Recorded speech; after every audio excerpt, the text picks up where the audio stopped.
तो हाँ भाई करे शुरू। तो भाई आज की इस वीडियो के अंदर हम करने वाले हैं दो छोटू फोनों को कंपेयर। अब इस वाले छोटू फोन का हमने आईफोन 17 से ऑलरेडी एक कंपैरिजन किया हुआ है। अगर आपने वीडियो नहीं देखी तो जरूर चेकआउट करना। बट अभी बात करेंगे इस वीडियो के अंदर कि छोटे फोन में बेस्ट एंड्रॉइड फोन कौन सा है, क्योंकि ये वीवो का X300 FE और दूसरा भाई सैमसंग का S26 हमारे पास है और दोनों ही फोन की MRP 80,000 रुपए है। अब यहाँ पर सबसे पहले वीडियो को स्टार्ट करने से पहले बता दूं, ये वीडियो किसी की तरफ से स्पॉन्सर नहीं है। जितना भी एक्सपीरियंस है मेरा खुद का है जो मैं आपके सामने रखने वाला हूं। तो इस वीडियो को आप स्पॉन्सर करके हमारे चैनल को सपोर्ट कर सकते हो। वो कैसे करना है, इस वीडियो के अंदर मैंने ये दोनों प्रोडक्ट तो टैग करे हैं, साथ ही और भी कमाल के गैजेट्स टैग करे हैं जिनको आप कुछ इस तरीके से जाकर कम प्राइस में बाय कर सकते हो और वहां से हमारे चैनल को सपोर्ट मिलेगा। तो इस तरीके से आप हमारे चैनल के स्पॉन्सर बन जाओगे। अब यहाँ पर सबसे पहले बात करेंगे हम लोग की भाई बिल्ड और इन हैंड फील किसकी अच्छी है। तो यहाँ पर इन शॉर्ट बताऊं तो बिल्ड के मामले में यहाँ सैमसंग थोड़ी एडवांटेज ले जाता है। रीजन है इसके फ्रंट बैक में कॉर्निंग गोरिल्ला ग्लास विक्टस 2 की प्रोटेक्शन मिलती है। साइड का frame armour grade aluminium frame है।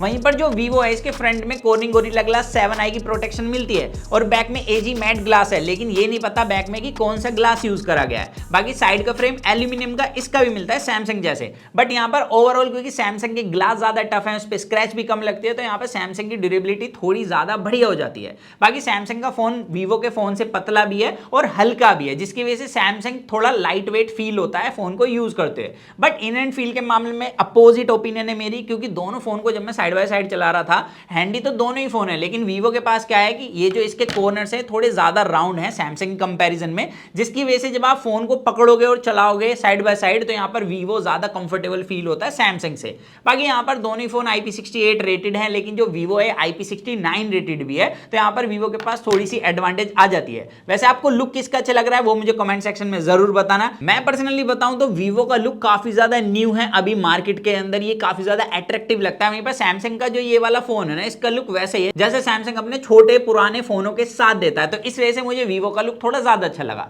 बाकी यहाँ पर वीवो का फोन हैवी क्यों है उसके बारे में बात कर लेते हैं, क्योंकि इस छोटे से फोन के अंदर 6500 mAh का बैटरी दिया है वीवो ने। वहीं पर सैमसंग के पास आपको 4300 mAh के दो निप्पो के सेल डाल के दिए हैं, तो छोटी बैटरी है काफी ज्यादा। और सिर्फ कैपेसिटी के अंदर नहीं, यहाँ पर बैटरी बैकअप के मामले में वीवो काफी ज्यादा अच्छा बैटरी बैकअप देता है सैमसंग से। और इसी के साथ चार्जिंग स्पीड भी वीवो की ज्यादा अच्छी है, क्योंकि 90 वोल्ट की फास्ट चार्जिंग को सपोर्ट करता है। बॉक्स के अंदर चार्जर भी मिलता है, सैमसंग सिर्फ 25 वोल्ट की फास्ट चार्जिंग को सपोर्ट करता है, जिसको आज के टाइम पर हमें फास्ट चार्जिंग बोलना भी नहीं चाहिए और चार्जर भी आपको अलग से बाय करना पड़ेगा। बाकी वायरलेस चार्जिंग वीवो भाई 40 वोल्ट की सपोर्ट करता है, ये सिर्फ 15 वोल्ट की सपोर्ट करता है। तो हर एक मायने में बैटरी के अंदर सीधे तौर पर वीवो किंग है। अब देखो उस चीज की बात कर लेते हैं जिसमें काफी ज्यादा कंफ्यूजन रहती है, वो है भाई दोनों के कैमरास कैसे हैं। तो दोनों के पास मेन कैमरा 50 मेगापिक्सल का मिलता है, लेकिन टेलीफोटो लेंस में फर्क है।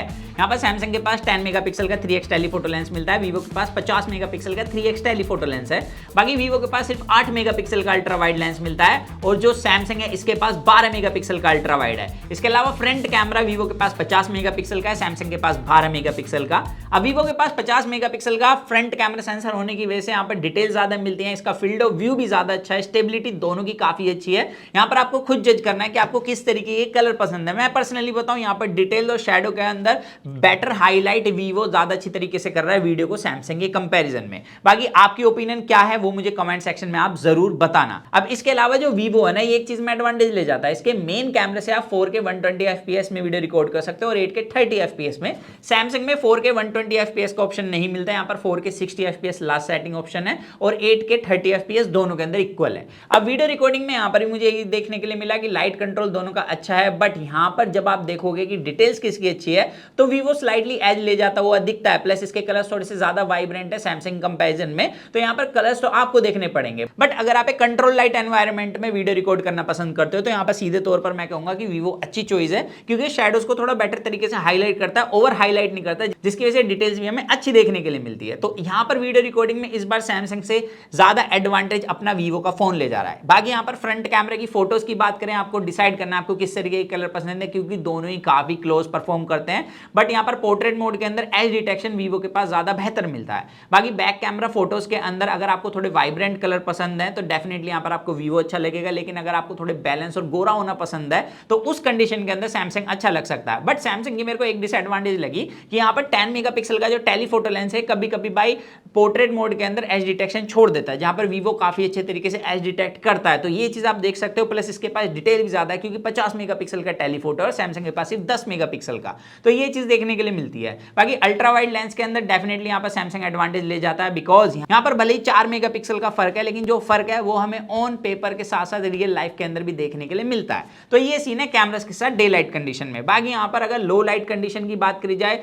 तो अगर आप बिल्कुल डार्क एनवायरनमेंट में फोटो क्लिक करते हो तो डेफिनेटली यहाँ पर वीवो एडवांटेज ले जाता है, क्योंकि ये ज्यादा ब्राइट फोटो क्लिक करता है, ज्यादा डिटेल उठाता है। लेकिन अगर आप डार्क में और सामने से कोई लाइट सोर्स पड़ रहा है सब्जेक्ट पर, तो उस कंडीशन के अंदर हो सकता है आपको स्किन टोन सैमसंग का भी अच्छा लगे, क्योंकि Samsung even skin tone provide कराता है, शैडोज को भी हाईलाइट कर देता है। वहीं पर जो वीवो है थोड़ी सिनेमैटिक रखता है फोटोज को। बाकी पोर्ट्रेट मोड के अंदर एज डिटेक्शन लो लाइट के अंदर मुझे वीवो का स्लाइटली बेटर लगा, प्लस डिटेल्स भी वीवो की ज्यादा अच्छी मिली हैं। बाकी भाई वीवो के पास इस बार एक फ्लैश पोर्ट्रेट मोड भी दिया गया है। बेसिकली फ्लैश मोड यूज कर सकते हो आप दोनों के अंदर ही पोर्ट्रेट फोटो क्लिक करते हुए, जहां पर फर्क ये देखने के लिए मिलता है कि वीवो के फोन के अंदर ऐसा लगता ही नहीं है कि आपने फ्लैश यूज करी है। ऐसा लगता है जैसे कि सब्जेक्ट के सामने एक बड़ा लाइट सोर्स रखा हुआ हो, जिसकी वजह से एक इवन स्किन टोन मिलता है, काफी अच्छी फोटो निकल कर आती है। और सैमसंग के पास लगता है कि हाँ भाई फ्लैश के साथ फोटो क्लिक करी है, तो इतना डिफरेंस है। तो ये है लो लाइटिंग परफॉर्मेंस के साथ सीन। इसके अलावा वीवो के पास बहुत सारी एडवांटेज हैं, जैसे कि जाइस के फिल्टर्स मिलते हैं, मल्टीपल बैकग्राउंड बुके के साथ आप फोटोज क्लिक कर सकते हो। साथ ही यहाँ पर आपको क्रिएटिव एआई मोड दिया गया इस बार। इसके अंदर वैसे तो काफी सारे फिल्टर्स हैं, अब यहाँ पर किसी भी फिल्टर के अंदर फोटो क्लिक करके आप बाद में उसे एडिट भी कर सकते हो। बट यहाँ पर मेरे को ये टॉप लाइट वाला और बैकग्राउंड से जो लाइट निकल कर आती है ना, वो मेरे को काफी ज्यादा तगड़ा लगा है। यहाँ पर आप फोटो जज करके मुझे कमेंट्स में बताना कि आपको लगता है कि क्या ये एआई से फोटो क्लिक करी गई है, ये लग रहा है कि प्रॉपर ऊपर से टॉप लाइट मारी है। क्योंकि यहाँ पर एक नॉर्मल पर्सन नहीं बता सकता कि एआई जनरेटेड फोटो है, बहुत ज्यादा यूनिक लगी। एंड जिसको भी ये फोटो दिखाई गई है ना भाई, उसने कहा कि मेरी फोटो क्लिक कर दे, तो यहाँ पर हमने मल्टीपल फोटो क्लिक करी अपने भाई लोगों की भी। तो ये तो बात हो गई कैमरास की, लेकिन क्या अब वीवो ने परफॉर्मेंस पे उतना फोकस किया है जितना सैमसंग ने इस बार किया है? क्योंकि सैमसंग ने अपने इस फोन के अंदर Exynos 2600 प्रोसेसर दिया, जिसको काफी क्रिटिसाइज भी किया गया है लोगों की तरफ से। बट जिन्होंने सैमसंग के पुराने Exynos के प्रोसेसर यूज करे हैं और इसको यूज करा है, उनको फर्क पता लग चुका है, जैसे मैंने बताया था। बाकी यहाँ पर वीवो के पास स्नैपड्रैगन 8 Gen 5 प्रोसेसर है। अब Exynos 2600 प्रोसेसर बनाया गया है स्नैपड्रैगन 8 Gen 5 को बीट करने के लिए, और ऑलमोस्ट सिमिलर प्रोसेसर है। अब ये चीज हमें यहाँ देखने के लिए मिली जब हमने Antutu बेंचमार्क टेस्ट रन कराया। सैमसंग का स्कोर ज्यादा था, प्लस थर्मल्स भी 2 डिग्री अच्छा परफॉर्म कर रहे थे वीवो के कंपैरिजन में। वीवो का टेंपरेचर 2 डिग्री ज्यादा था, हालांकि वीवो की ब्राइटनेस थोड़ी ज्यादा थी इस टेस्ट के अंदर। इसके अलावा हमने 3D मार्क टेस्ट रन कराया, दोनों को फिर से ठंडा करके। एंड यहाँ पर एंड में हमने देखा जो स्कोर है FPS, वो सैमसंग के ज्यादा अच्छे देखने के लिए मिलते हैं वीवो के कंपैरिजन में। बट यहाँ पर वीवो के पास भी एडवांटेज थी, इसकी डिस्प्ले ज्यादा ब्राइट थी, इसके थर्मल्स थोड़े बेटर परफॉर्म कर रहे थे हैवी टास्क के अंदर, मतलब तो ये चीज सैमसंग की थोड़ी वीक पड़ जाती है। अब सैमसंग के जो बेटर FPS और स्कोर देखने के लिए मिलती है, इसकी एडवांटेज क्या है? तो यहाँ पर आती है भाई गेम। अभी जो गेम सेटिंग्स है सैमसंग के पास BGMI के अंदर 120 FPS की मिलती है, लेकिन वीवो के पास सिर्फ 90 FPS की है। और यहाँ पर आप ग्राफ में साफ तौर पर देख सकते हैं, फुल सेटिंग्स में खेलने के बाद जो सैमसंग का गेम प्ले है वो काफी ज्यादा क्रेजी है। यहाँ पर एवरेज FPS काफी बढ़िया देखने के लिए मिले। अब कुछ लोगों को हो सकता है ग्राफ में ड्रॉप देख के लगे कि भाई ये तो सैमसंग ने फ्रेम ड्रॉप्स करे हैं, तो ये बेसिकली हमने मैच चेंज करा था उसका ड्रॉप है। बाकी यहाँ पर ओवरऑल गेमिंग एक्सपीरियंस के अंदर BGMI में मैं ये कह सकता हूँ कि भाई अभी के टाइम पर सैमसंग सॉलिड है। हो सकता है इन फ्यूचर वीवो के पास 120 FPS की सेटिंग्स आ जाए, तो वो चीज मैं अपने इंस्टाग्राम वगैरह पर आपको बता दूंगा, आप जरूर फॉलो कर लेना। इसके अलावा यहाँ पर आप सीधे तौर पर चले CarX Street, तो CarX Street दोनों 60 FPS में प्ले कराते हैं। एंड यहाँ पर दोनों का वैसे तो गेम प्ले अच्छा है, लेकिन मुझे एक पिक करना पड़े तो बिकॉज यहाँ पर रे ट्रेसिंग सैमसंग की अभी के टाइम पर थोड़ी ज्यादा सॉलिड हो चुकी है, तो सैमसंग को यहाँ पर मैं पिक करूंगा ओवरऑल इस गेम के अंदर भी। अब सैमसंग के पास यहाँ पर अदर हार्डवेयर की बात करें तो इसके पास UFS 4.0 की स्टोरेज टाइप मिलती है, वीवो के पास UFS 4.1 की स्टोरेज टाइप मिलती है।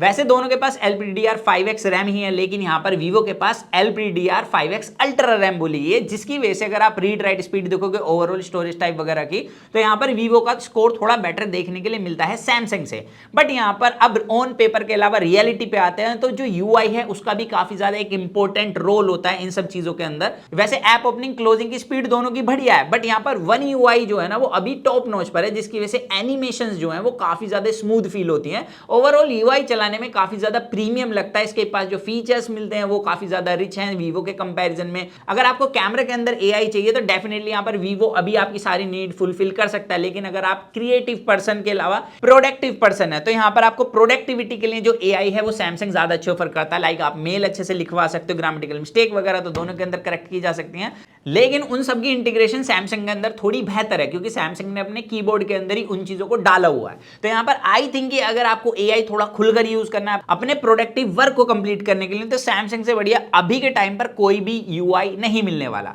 इनफैक्ट सैमसंग के पास एक एडवांटेज और आती है कि इसके पास 7 साल की मेजर अपडेट मिलती है, 7 साल का सिक्योरिटी पैच। वीवो के पास वहीं पर 5 साल की मेजर अपडेट मिलेगी आपको, 7 साल का सिक्योरिटी पैच। तो यहां पर ओवरऑल परफॉर्मेंस के मामले में मुझे ऐसा लगता है कि अभी के टाइम पर सैमसंग एडवांटेज ले जा रहा है। बाकी यहां पर ऑन पेपर देखने के बाद जहां पर आपको लगेगा कि वीवो एडवांटेज ले जा रहा है वो है डिस्प्ले वाला पार्ट। तो यहां पर मेरे को भी ऐसे लगा था, क्योंकि दोनों के पास 6.3 इंच की डिस्प्ले एलटीपीओ पैनल है। अब एलटीपीओ पैनल होता है जब भी आप डिस्प्ले को नहीं चला रहे तो 1 हर्ट्ज पर रिफ्रेश रेट आ जाता है, जब चलाओगे तो हाई रिफ्रेश रेट पर रहेगा। दोनों के पास ही 120 हर्ट्ज का रिफ्रेश रेट दिया गया है। इसके अलावा यहाँ वीवो के पास 1.5 के पैनल है और सैमसंग के पास सिर्फ भाई फुल एचडी डिस्प्ले मिलती है। अब यही चीज सुनने के बाद मैं थोड़ा सा शॉक हो गया था, मुझे लगा था वीवो बाजी मार जाएगा। इनफैक्ट वीवो के पास 5000 निट्स की पीक ब्राइटनेस मिलती है और सैमसंग के पास मिलती है सिर्फ 2600 निट्स की peak brightness. But real life के अंदर जब मैंने दोनों फोनों को साइड बाय साइड रख के टेस्ट किया तो मेरा दिमाग हिल गया, क्योंकि भाई यहां पर स्किन टोन, कलर्स, ब्राइटनेस, चाहे आप एचडीआर कंटेंट देखो या नॉन एचडीआर कंटेंट देखो, भाई सैमसंग काफी अच्छे कलर शो करता है, ज्यादा ब्राइट डिस्प्ले है।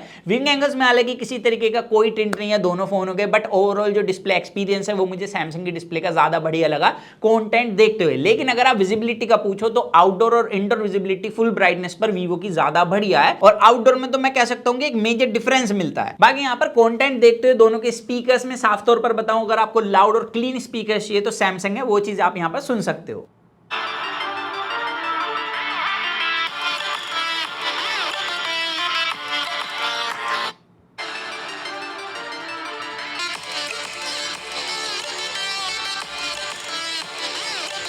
लेकिन हैप्टिक्स पर मैं स्ट्रांगली हर बार बोलता हूं कि सैमसंग को अपने हैप्टिक्स इंप्रूव करने की जरूरत है, क्योंकि यहां पर भी वीवो एडवांटेज ले जाता है। इसके हैप्टिक्स की इंटीग्रेशन भी बढ़िया, प्लस इसके सॉलिड हैप्टिक्स फील होते हैं ज्यादा सैमसंग से। अब बाकी इन डिस्प्ले फिंगरप्रिंट सेंसर दोनों के अंदर मिलता है, वो भी अल्ट्रासोनिक, और अच्छी बात यह है फोन के छोटे साइज के हिसाब से जो पोजिशनिंग है दोनों ब्रांडों ने काफी अच्छी दी है, और यहाँ पे स्पीड रिकॉग्निशन दोनों की बढ़िया मिलती है। तो ओवरऑल मैंने सारे पॉइंट दोनों फोनों के कवर कर दिए हैं। मेरे हिसाब से दोनों ही फोन लाजवाब फोन है 80,000 रुपए में। बाकी आप बताना सारे पॉइंट को देख करके आपको कौन सा फोन अच्छा लगा अपनी प्रेफरेंस के हिसाब से।